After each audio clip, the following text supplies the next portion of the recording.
Hello and welcome to another episode of Handloader TV. I'm your host, Jeremiah. And in this episode, we're continuing on with our Propellant Profiles series, and we're talking all about propellants and powders. Today, we're taking an in-depth look at Accurate No. 9 powder. I've been using this powder for many years with great success. And oftentimes, when you think of Accurate No. 9 powder, the first thing that comes to mind is your Magnum handgun cartridges. 454 Cazul, 460 Smith & Wesson, very hot 45 Colt loads at the 20,000 PSI mark and above. It's a great Magnum handgun powder. However, it is also a very versatile powder. You can use it in things such as the 300 Blackout, the 218B, and we're going to showcase all of this for you in this video.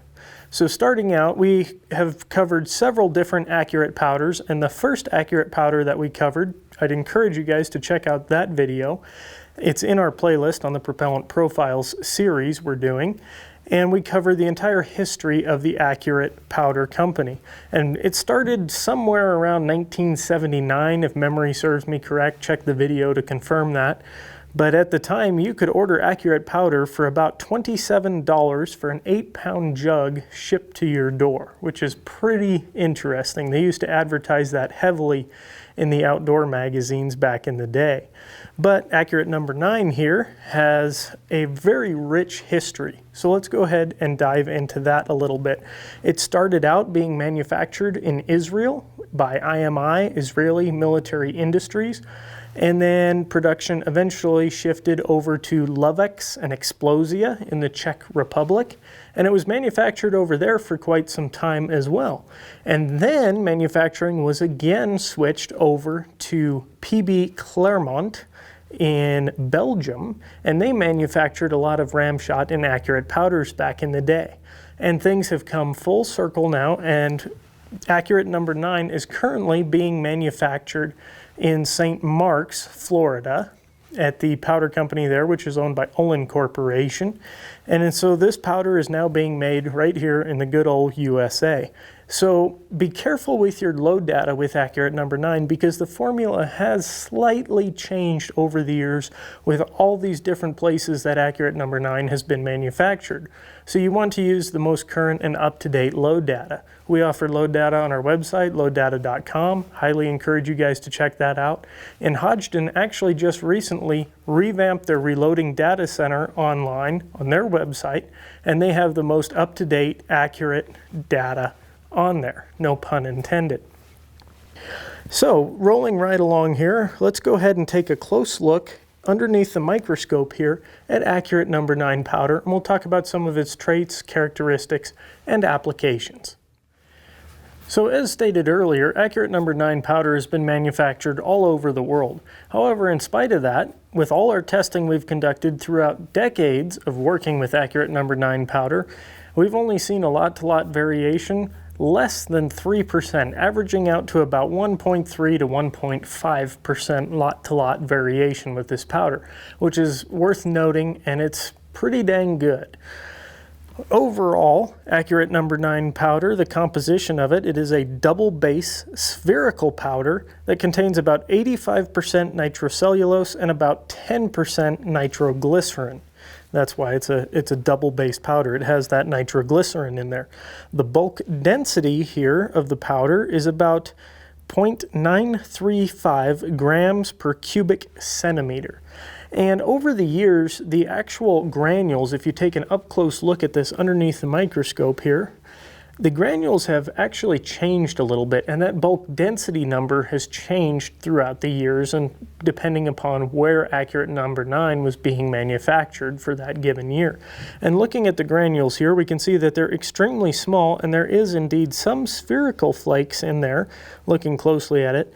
But also there's a lot of what appears to be flattened discs there. And the grid squares on this paper here that we have the powder on are 0.10 inches. across. So very fine grid squares and a very, very fine powder. This results in very good metering and makes it a great choice for progressive loading. And as earlier we talked about it briefly, Accurate number 9 is often used in Magnum handgun cartridges, but it is a very versatile powder. You can use it in some limited rifle cartridges, 22 Hornet, 218B, 22K Hornet, things of that nature. In addition to that, you can also use it in the 300 Blackout for both supersonic loads and subsonic loads as well, which is really, really neat.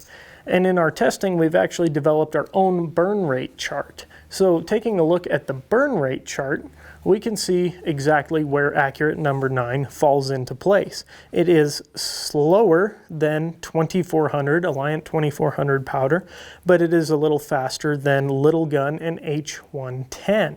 So it fits nicely between those powders, and looking at the burn rate chart exactly, it fits right between Vitavori N105 and Accurate 4100, or more well-known Vitavori N110 powder. So overall, Accurate number 9 is a fantastic powder for a wide range of applications, and we're going to go ahead and showcase that for you in this video. We have a selection of some very nice firearms here, 5 different guns that we're going to put to the test. Let's go ahead and walk you through these guns briefly, and then we'll take these things out to the range and see what Accurate number 9 can do. So starting out with the guns that we'll be using for our testing here, we have a Cooper Model 38 chambered in 218 Mashburn B. The Cooper rifle is absolutely awesome. It's a miniature action there, feeds really smoothly, really reliably. It's a single shot rifle, so single round feed, loaded in, bolt action operation, really nice. Mounted atop here, we have a Bushnell Elite 3200 optic, and the 218 Mashburn B is right here, and it's a pretty interesting cartridge. It's very similar to the 218B. You're just fire forming that case in the Mashburn chamber, blowing that shoulder forward, giving you a little bit more powder capacity, and therefore a little bit more velocity. And Accurate number 9 is a great choice in the 218B. Then, stepping over here to the other rifle we have on the table, this is a Howa 1500 mini action rifle that I actually built myself from parts from Brownells, and it's a personal favorite of mine. We actually did a full load development video on this rifle. I'd encourage you guys to check that out. We shot this rifle in a AR-15 chambered in 300 Blackout side by side. This rifle has a 16-inch barrel and a nozzler suppressor threaded onto the end of it, Trijicon 5-20 optic on top, and we'll be using that for testing. And we're going to be shooting subsonic loads in this video, but you can, as I said previously, use Accurate number 9 with supersonic loads as well. Then for the handguns, starting out with the smallest guy here, we have a Ruger single 7, chambered in 327 Federal Magnum, which can be a very finicky cartridge. It tends to run at very high extreme spreads for whatever reason, so finding a good load in the 327 is pretty important. This particular revolver we have here has a 7.5-inch barrel. Then rolling right along here, we have an FN 510 Tactical chambered in 10mm auto, which is probably my favorite cartridge to use Accurate number 9 in. You can achieve really good velocities, and it just seems to perform really well. You can load 10mm to its full potential using Accurate number 9. And even with lighter bullets, you can get some pretty wild velocities with Accurate number 9. Generally speaking, Accurate number 9 performs better with heavier bullets, heavy for caliber bullets, I should say. But in a 10mm, it seems to be good across the board. One of my favorite powders in that cartridge. That FN 510 has a 4.71-inch barrel. And last but not least, what Accurate number 9 is known for is big bore handguns. So we have a Taurus Raging Hunter here, chambered in 460 Smith & Wesson Magnum, which is an absolute beast of a cartridge. It is a very heavy-hitting cartridge, and I expect to get some pretty wild velocities out of this guy because it has an 8.37-inch barrel. And the barrel shroud here actually has a Picatinny rail right on top, so we'll probably mount an optic on that for testing purposes. We'll get that zeroed before we hit the range and see how it does. Pretty wild velocity and energy numbers with the 460. And a lot of people say accurate number 9 is great for target loads, but you're still going to get some very impressive velocity and energy downrange using accurate number 9 in something as big as the 460 Smith & Wesson Magnum. And it's a great option there. So what do you say we go ahead and take these rifles, we'll load them up, hit the range, and put accurate number 9 to the test. We're not going to be so much focused on accuracy, we're just going to shoot at steel for this video, and just to showcase to you the versatility of accurate number 9 powder. We're not going to do a full load development or anything like that, just pick what I think will be the most accurate load, and we'll put that to the test. If you guys are interested in seeing a full load development on any of these guns we've mentioned, be sure to leave us a comment below and let us know. So on that note, let's hit the range. So we're out on the range now on a brisk winter morning. We've got an Ehler Model 35P chronograph set up 10 feet from the muzzle to record all of our velocities. And for the handguns, the target is downrange at 15 yards. Now we are going to be shooting some rifles, so when we switch to rifle, the target will be at 100 yards. And same chronograph, same distance from the muzzle there. We'll reset everything for the rifle shooting. And according to my Kestrel 5700 here, the wind is about 0 to 3 miles per hour. Coming from about the 9 o'clock position, and humidity is 36%, temperature is 65 degrees Fahrenheit, altitude is 5,000 feet, and barometric pressure when adjusted for altitude is 30.14 in Hg. So pretty good lineup here. What do you say we get started and send some lead downrange? So we are going to be shooting all of the handguns and rifles at a steel plate. And the reason for that is we're not horribly concerned with the accuracy. The point of this video is more to showcase to you the versatility of accurate number 9 powder. A lot of people think of it as a Magnum handgun powder. However, it is versatile enough to be used in different rifle cartridges as well. And that's what we want to showcase, is the versatility of the powder without a heavy emphasis on the accuracy aspect, because we're not working up an entire load for each one of these guns. It would simply take way too long and it'd be too much work for a simple propellant profiles video. So rather what we've done is we've selected a load that I thought would be the best based on previous experience with the powder, and we're just going to shoot it and check the numbers and see how it does. First up to the gate is the 327 Federal Magnum. This is an 11.3 grain charge of accurate number 9 with a heavy roll crimp applied, a 100 grain Hornady XTP bullet, Hornady cases, CCI 550 primers. These are small pistol Magnum primers from CCI.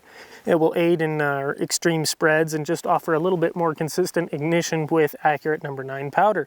Our overall loaded length is 1.454 inches. Let's go ahead, we've got the gun loaded up. Let's put some rounds on target and see how it does.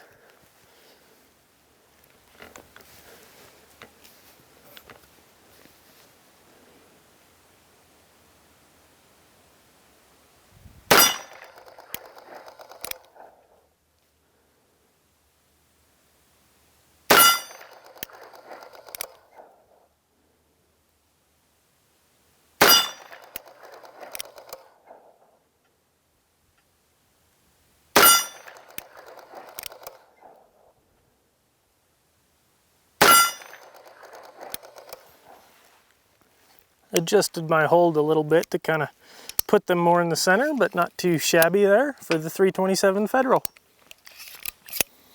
So next up in the queue we have 10mm auto loaded to its full potential with accurate number 9 powder, a 13.3 grain charge, very close to max, with 180 grain Spear Gold Dot bullet, Starline cases, Federal 150M primers, and our overall loaded length is 1.250 inches. So once again, accurate number 9 is a great choice in the 10mm auto. Put a couple rounds on the plate.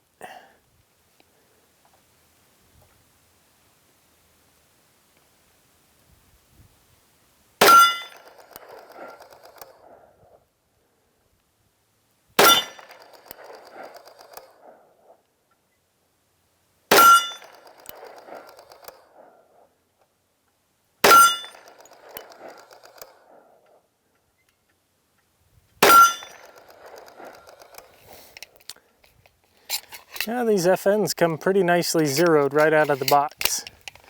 5 rounds on the paper, or on the steel rather. So now we're moving on to territory that Accurate Number 9 is well known for. Very large Magnum handgun rounds. This is a 460 Smith & Wesson Magnum in the Taurus Raging Hunter. We're using Accurate Number 9 powder, of course, a 36.0 grain charge, a middle of the road charge for the 460, 240 grain Hornady XTP bullets, Winchester large rifle primers, yes, large rifle primers in a handgun cartridge, and our overall loaded length is 2.175 inches with Starline cases here. So let's hope for the best for my wrists here, and we'll see what we can do with the 460. That is a big handgun, big cartridge.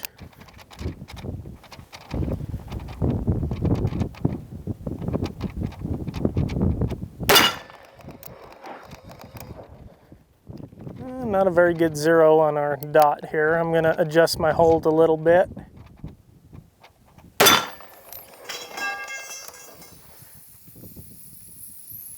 And we have a technical malfunction here with the steel plate. Let's fix that real quick. So the 460's got a little bit more power than our plate can handle, but we're going to continue on here.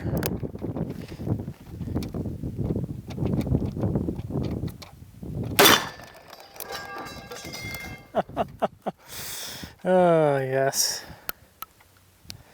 that is a very powerful cartridge. So our apologies on the technical difficulties with the steel plate, but would it really be Handloader TV if we didn't break the steel plate at least once?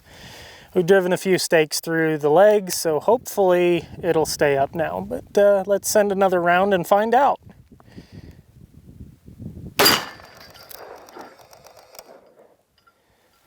Well, the steel plate appears to still be standing, but we'll go ahead and double check and make sure it's still in the camera frame real quick.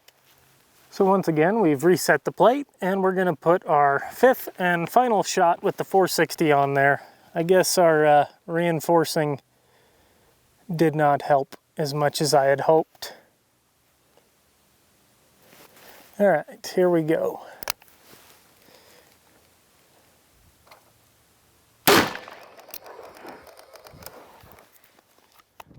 So we're swapping over to the rifles now. First up is this 218 Mashburn B, a Cooper Model 38. We're using Accurate Number 9 powder, of course, an 11.9 grain charge, relatively mild charge, with a 46 grain spear, a flat nose soft point bullet, Remington 7.5 bench rest primers, Hornady cases, and our overall loaded length is 1.660 inches.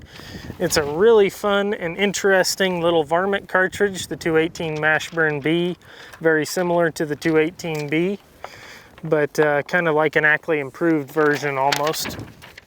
So we're benched in with the Model 38 here, and we got a steel plate at 100 yards. This is a 218 Mashburn B, and it's a single shot. So let's go ahead and put 5 rounds on a steel plate here at 100 yards.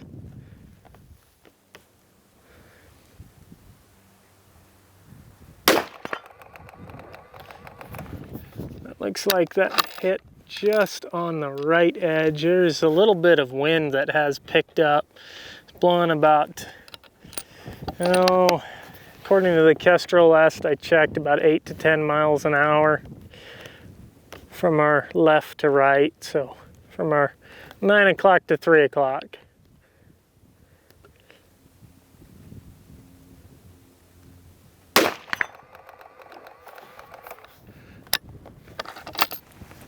Changed the hold just a little bit, just in case we get a gust. I don't want it to blow off the steel plate there. But I kind of want a little group on there.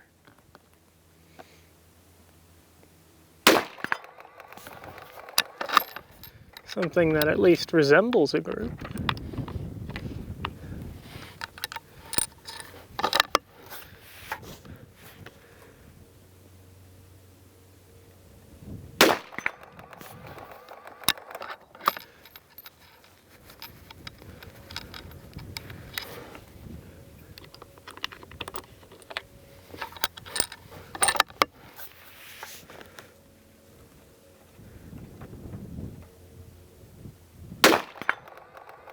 Something about like that. What a pleasant little cartridge, and a drastic change from the 460 Smith & Wesson Magnum all the way down to the little tiny but mighty 218 Mashburn B cartridge. So a very versatile powder. So last but certainly not least, we have a 300 Blackout.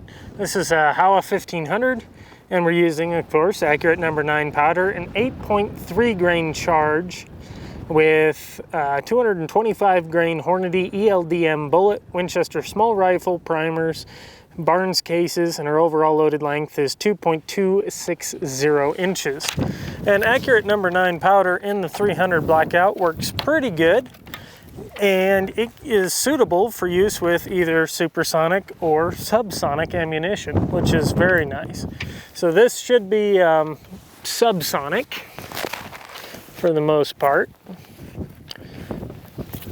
And we should be right on the cusp of it anyway. Go ahead and get dialed in here, and we will put 5 rounds on target. There we go. Didn't have the magazine seated all the way.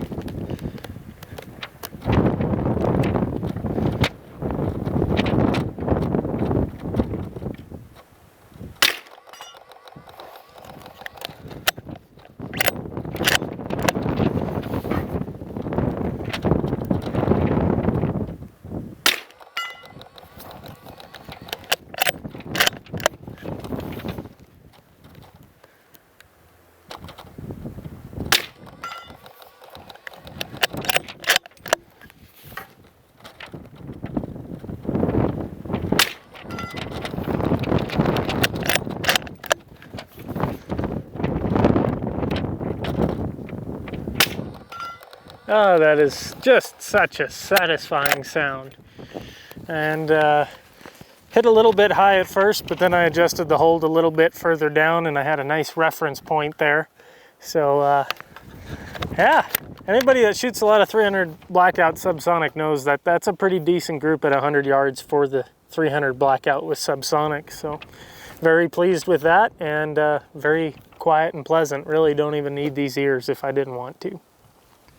So as you can see, we're back from the range now, and we've got some data to go over. So let's go ahead and dive right into it, starting out with the 218 Mashburn B in the Cooper Arms rifle.